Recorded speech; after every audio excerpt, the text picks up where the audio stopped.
मैं मंजुला पंडा बोल रही हूँ। आज मैं एक छोटी सी कहानी सुनाऊंगी बच्चों को, जो कि गांव के दादी माँ सुना रही थी। एक दिन बच्चों को इकट्ठा बैठा दी है दादी माँ, बहुत प्यार से बोले, आज बच्चों तुम्हें एक गांव की कहानी मैं सुनाऊंगी। एक गांव में बहुत सारे परिवार रहते थे। उनमें अब्दुल बोल के एक मुस्लिम परिवार और रघुनाथ करके हिंदू परिवार आपस में बचपन से ही दोनों एक स्कूल में पढ़ा करते थे। बहुत ही जिगरी दोस्त बन गए थे। वे धीरे धीरे बड़े होते हैं, दोनों का परिवार होता है, एक ही थाली में खाना खाते हैं। त्योहार में लेन देन, पकवान, खाना पीना सब चलता था। रघुनाथ के बच्चे अब्दुल के घर में जाते थे, अब्दुल के बच्चे रघुनाथ के घर में आना जाना बहुत ही अच्छे तरह से चल रही थी।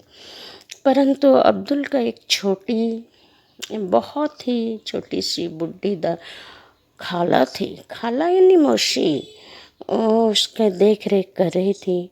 मौसी के कुछ बहुत सारे जमीन जायदाद भी थे। अब्दुल की पत्नी जो थी थोड़ी क्रूर स्वभाव की थी। दादी जब अब्दुल घर में नहीं रहता था, दादी माँ को अच्छी तरह से खाना पीना पकवान नहीं देती थी, खरी खोटी बातें सुनाती थी। तो मौसी खाला जी का दिल बहुत ही दुखता था। क्या करे, और तो उसका अपना कोई है नहीं। ये जो भतीजा है वही उसी के पास में बेचारी पड़ी है। तो ये बहुत दुखदाई घटना होता है। खाला जी बुढ़ी जी गांव में घूम घूम कर मुखिया लोगों से ये बात की शिकायत करती है।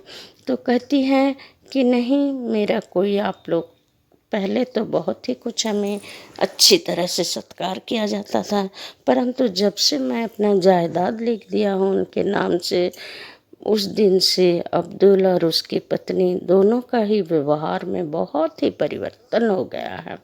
और मुझे खाला नहीं, अपने घर के एक बहुत ही कलंक समझते हैं। बुढ़िया कैसे मर जाए तो अच्छा हो, इसी तरह उनका भाव विचार है। घूम घूम कर गांव के उस समय कहीं आने जाने का, गाड़ी मोटरों का प्रबंध नहीं था। गांव में बुढ़ी घूम घूम कर मुखिया लोगों से शिकायत की थी और बहुत ही दुख से कही थी, मैं पंच बुलाऊंगी। तो एक दिन गांव में समय निर्धारित हुआ। गांव के एक बड़े बरगद के पेड़ के पास पंचायत बैठती है, वहाँ पर पंचों का मेल हुआ। बूढ़ी अपने पैसों से चाय पानी का बंदोबस्त कर ली थी। पंच आए, सब गांव के बहुत सारे लोग भी बैठे। तो सबसे पूछा गया, आप किसको पंचायत मानते हैं, मुखिया मानते हैं? तो बूढ़ी खाला ने बोलती हैं, मैं रघुनाथ को मुखिया मानता हूँ।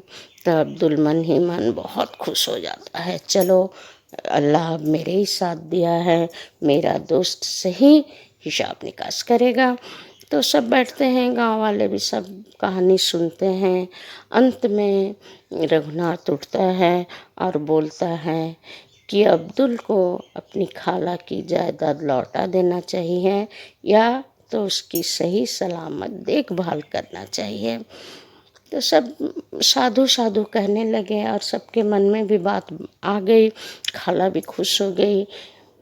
पंचायत ही खत्म हो जाते हैं, पंच परमेश्वर होते हैं पंच, तो उनकी बात टाल नहीं दिया सकता। तो मन ही मन अब्दुल का बहुत ही मिजाज गर्म हो जाता है। वो बहुत गुस्से में रहता है और उस हर समय अपना मौका सोचता है। तो एक दिन मौका भी आ जाता हाथ में।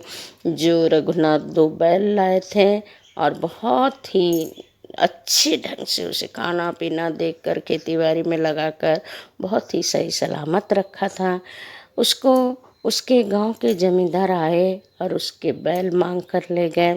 पैसे उसका कोई प्रबंध में नहीं हुआ। धीरे धीरे रघुनाथ का भी बहुत अभाव था, तो बैल दोनों को देते समय उसके मन में बहुत दुख हुआ। और जो जमींदार था कुछ पैसा दिया था और कुछ बाद में दे देंगे कह कर लेके चला गया था। बहुत दिन बीत गए, खाना पीना नहीं दिया, बैलों को बहुत खटाया, खेती में भेजा। धीरे धीरे बैल भी दुबला पतला होने लगा और ज़्यादा काम नहीं करने सके, सामान ढोने नहीं सके। इतना वो कष्ट दिया कि एक दिन रास्ते पे बैलगाड़ी लाते लाते एक बैल बैठ गया और उठ नहीं पाया।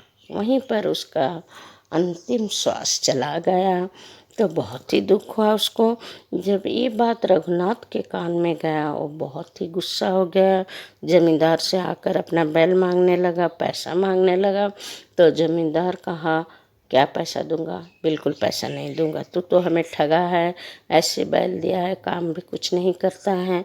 उसके मन में बहुत दुख हुआ। आज रघुनाथ भी पंचायत बुलाया है और जमींदार ने अब्दुल को पंच माना। जब अब्दुल को पंच माना तो जमीन पैर खिसक गए रघुनाथ के। वो सोचने लगा, आज तो अपना बदला लेगा ही लेगा, मुझे बहुत ही कोसेगा।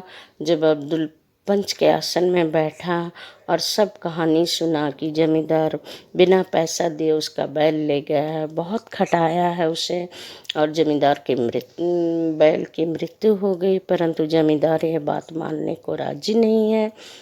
तो बैठ बैठ कर अब्दुल भी सोचने लगा और खड़े होकर कहा, आज जो कहानी हम लोग सुने, हमारे जमींदार जी को सारा पैसा रघुनाथ को लौटाना है और जो एक बैल बचा है उसे भी लौटा देना चाहिए, क्योंकि बिना खाना पीना दिए बैल का स्वास्थ्य बहुत ही खराब हो गया है, वो और खट नहीं पाएगा। परंतु अब्दुल को अपना बैल बहुत ही प्यारा है, उसे उसका बैल लौटा दिया जाए।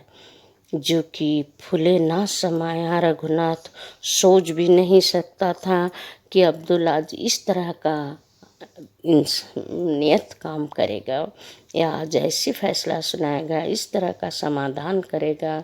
आज बचपन का दोस्त का सही सलामत प्रमाण दे चुका है। दोनों दोस्त आकर बहुत ही गले मिले।